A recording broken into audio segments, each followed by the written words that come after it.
Tere, armas teeline! On jälle mõtiskluse aeg. Ja tänane mõtisklus keskendub Kolossuse esimesel peatükil, kus ülistatakse Kristust. Paulus teeb seda teadlikult. Kuulake, kuidas ta seda ütleb.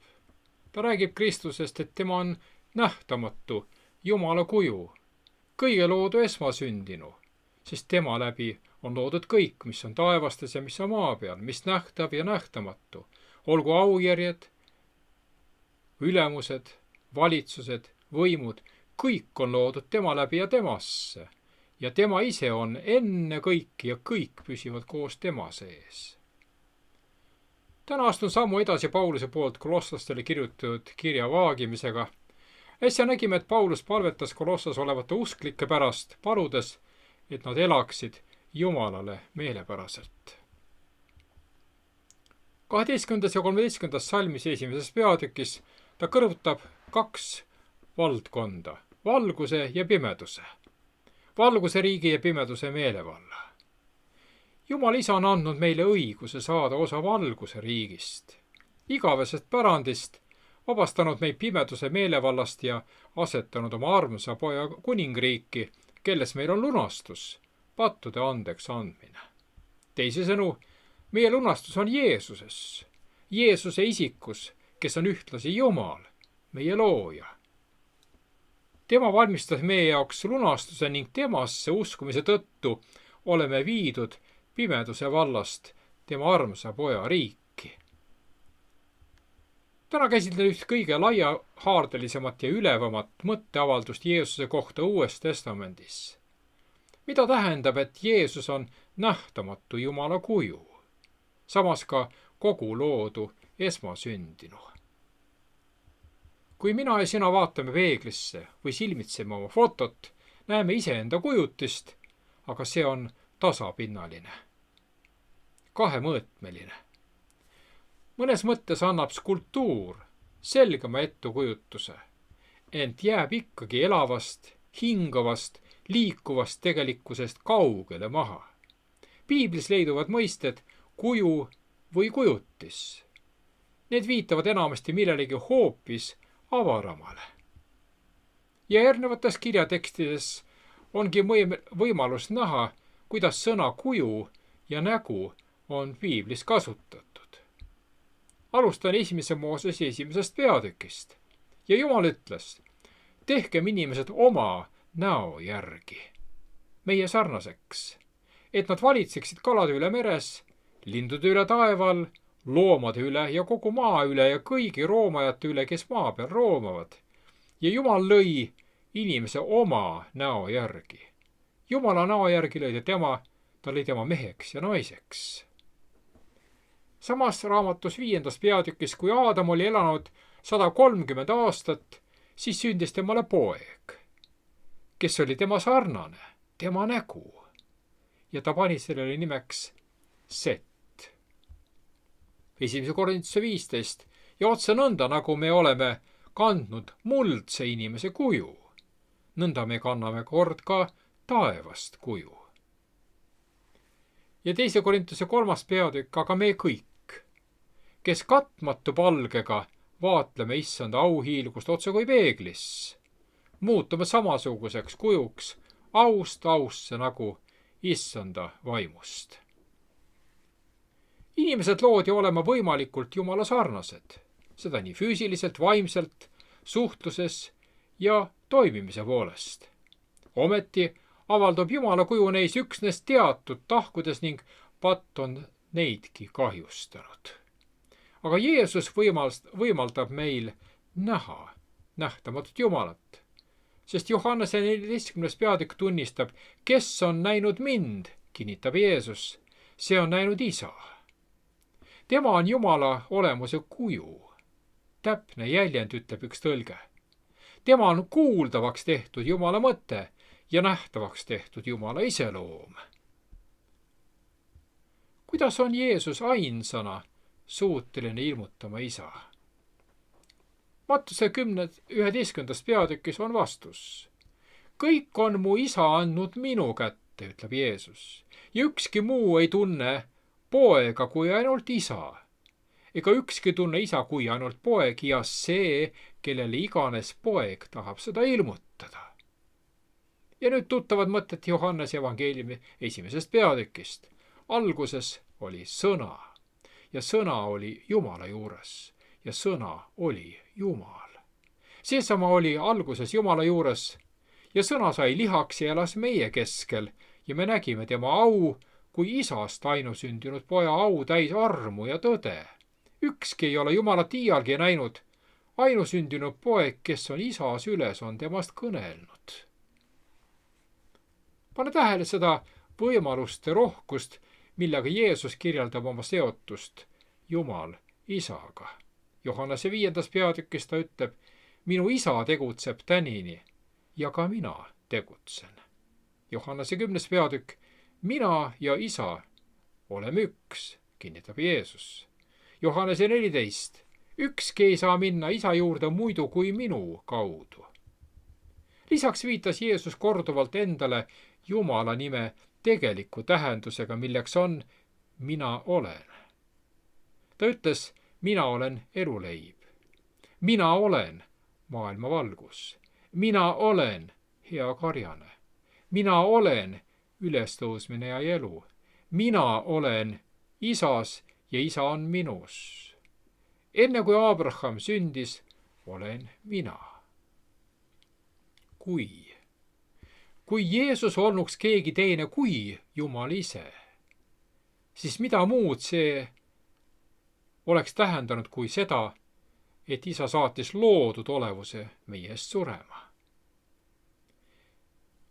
Aga kuidas jääb sellega, et Piibel ütleb Kristuses, et tema on kogu loodu esmasündinu? Kuidas Piibel käsitleb mõistet esmasündinu? Kas esmasündinu tähendab kronoloogilises vanuses vanimat? Meie tavaelus tavaliselt nii on. Aga pühakirjas tähendab esmasündinu poja ja isa erilist suhet, olenemata sünni järjekorrast. Iisak näiteks oli silmapaistvam kui Iismael. Jaakob oli silmapaistvam kui Eesav. Joosep oli silmapaistvam kui tema vanemad vennad. Seega pühakirjas tähendab esmasündinu esimene silmapaistvama positsiooni poolest. Mõned näited Piiblist. Taavet, 8 pojast noorim, võitud kuningas. Ja 89. psalm ütleb, ent mina teen ta esmasündinuks ning kõige kõrgemaks kuningaks üle ilmamaa, ütleb Jumal. Taavetit kutsuti esmasündinuks tema kõrge positsiooni, privileegide ja kuninga kohustuse tõttu. Jumal ütles Moosesele kord 2. Moosese 4. peatükis, kuid ütle Vaaroole, nõnda ütleb Jehova, Iisrael on minu esmasündinud poeg. Iisrael oli valitud Jumala rahvas. Peaaegu iga teine pühakirja viide räägib Kristusest kui esmasündinust, kes on looja, lunastaja, igavene, kõige tähtsam. Ja nii on ka Pauluse kirjas kolosslastele Kristus kui keskpunkt. See on selle kirja teoloogiline süda, selle leiame salmidest 15-20. See on Pauluse õpetuse kõrgpunkt Kristusest. Miks ta rõhutab kolosslastele seda niivõrd? Kolossas levinud ketserlus kaldus rõhutama teiste väeallikate tähtsust ja ilmselt vähendama Kristuse tähtsust. Kolossa usklikke ümbritsesid paganlikud tavad ja mõjutused, samuti valeõpetajad, ning oli oht, et nad eemalduvad evangeeliumi lihtsusest. Paulus hoiatas neid selle eest, juhtides nad Kristuse kui ainsa turvalise teejuhi juurde. Seega Pauluse hümn ülistab Kristuse keskset rolli, Kristuse tähtsust ja Kristuse ülimuslikkust. Üks inspireerivamaid väiteid Jeesuse Jumala armastatud poja kohta ja selle kohta, kuidas tema lunastustöö kosmiline ulatus mõjutas Kolossa usklikke, on väljendatud 2 reas. Esiteks, ülistab Kristuse tööd kõige loojana.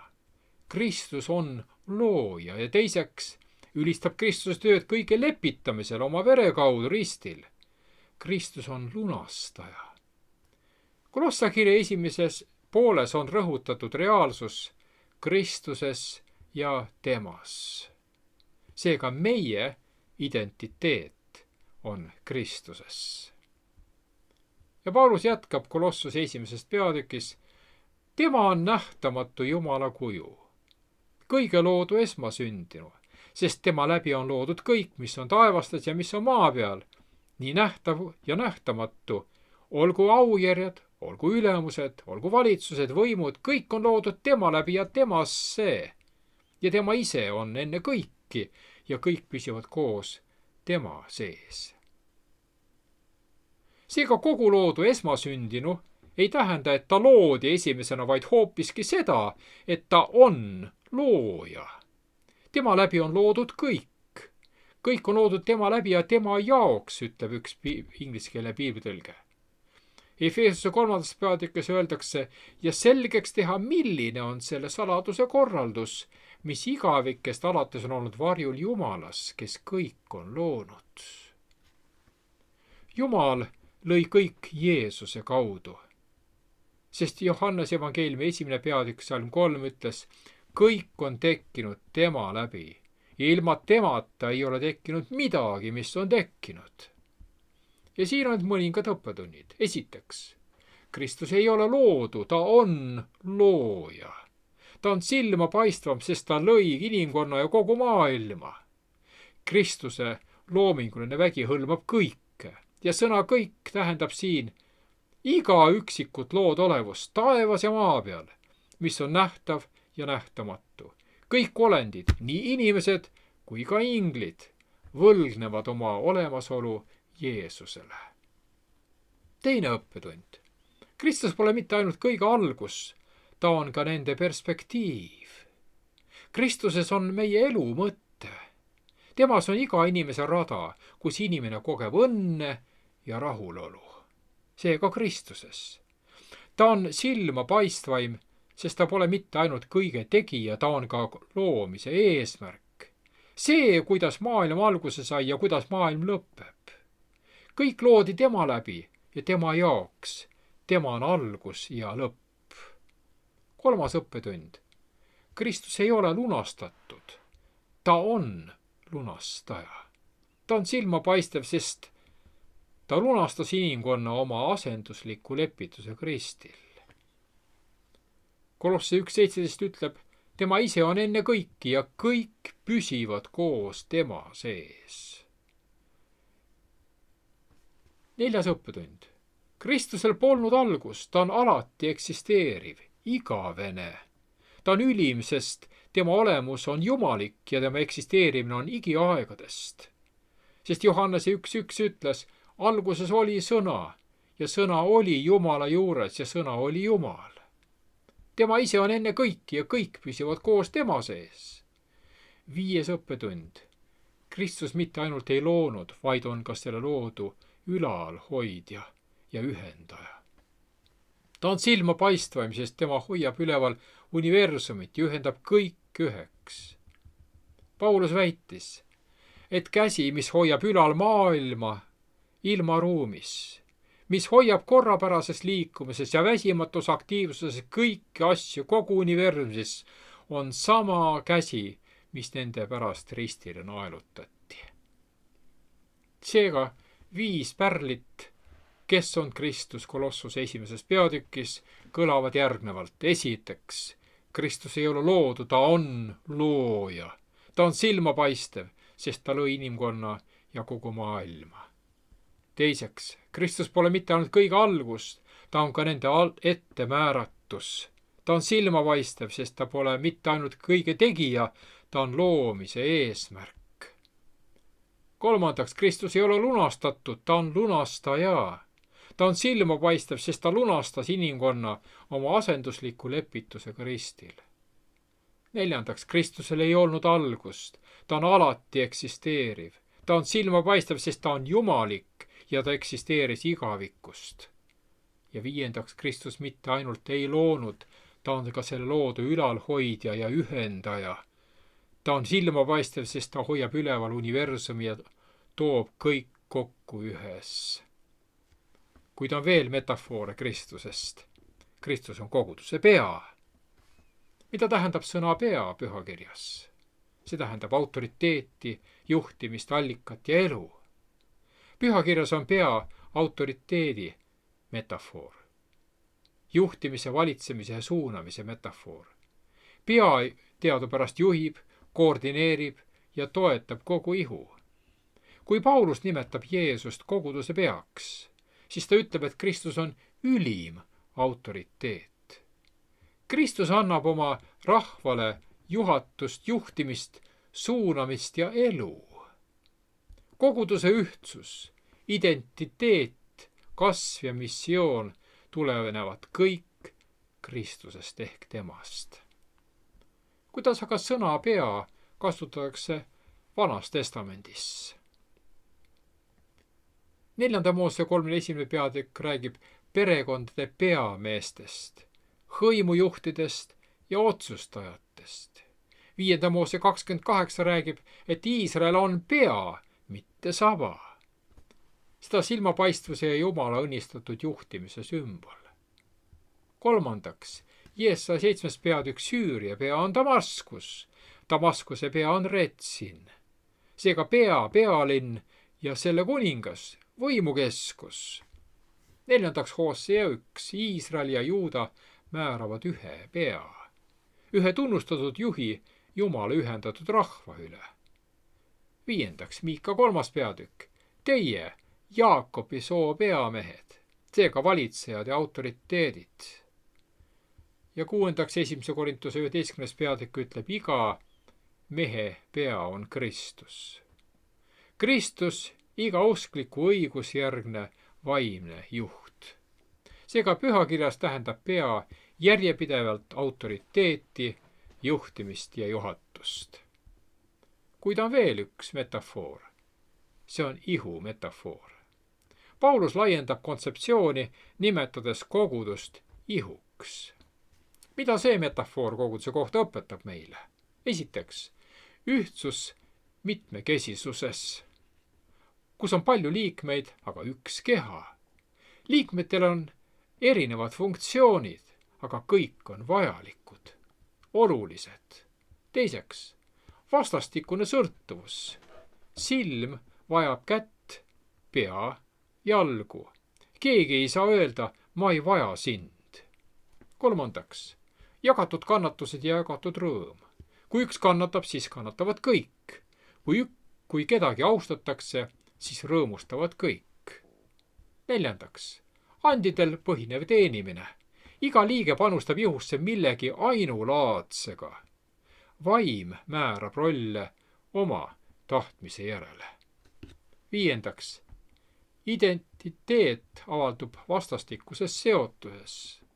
Sina ei ole isoleeritud, oma pead tegelane. Sa kuulud elavasse organismi. Kristus kui pea koordineerib kõiki ihuliikmeid. Seega iga kehaosa on elutähtis, isegi need, mida me iseenesestmõistetavaks peame. Me mõistame millegi väärtust alles siis, kui see on kadunud. Samamoodi on iga koguduse liiga oluline koguduse tervist silmast pidades. Isegi väikseim osa ehk liige aitab kaasa keha elujõule. Aga me ütlesime ja lugesime, et Kristus on koguduse pea. Selle metafooriga seonduvad siis järgmised mõisted. Ta on koguduse juht, ühtsus, toitumine ja kasv. Ilma peata ihu ei toimi ega saa ellu jääda. Kui kristlased jäävad Kristusega ühendusse, siis nad kasvavad, kogudus jääb ühtseks ja vaimne küpsus teostub loomulikul moel. Niisiis, Kristuse kui pea metafoor õpetab meile järgmiseid asju. Esiteks, Kristus on oma rahva juht. Kristus on vaimse elu allikas. Kristus hoiab ihu ühtsuses koos. Iga liige on koguduse missiooni jaoks hädavajalik. Ja nii nagu ihu ilma peata on elutu, kaotab ka kogudus ilma Kristuseta eesmärgi, suuna ja väe.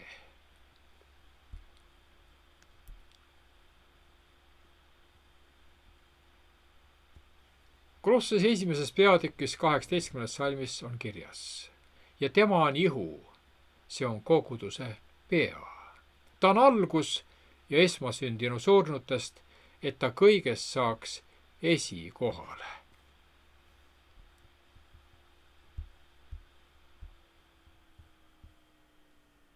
Paulus kinnitab meile, et Kristus on nähtamatu Jumala täiuslik ilming.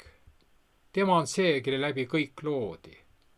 Ta oli enne kõike ja kõik püsivad koos temas. Kristus on koguduse pea. Kogudus on tema ihu.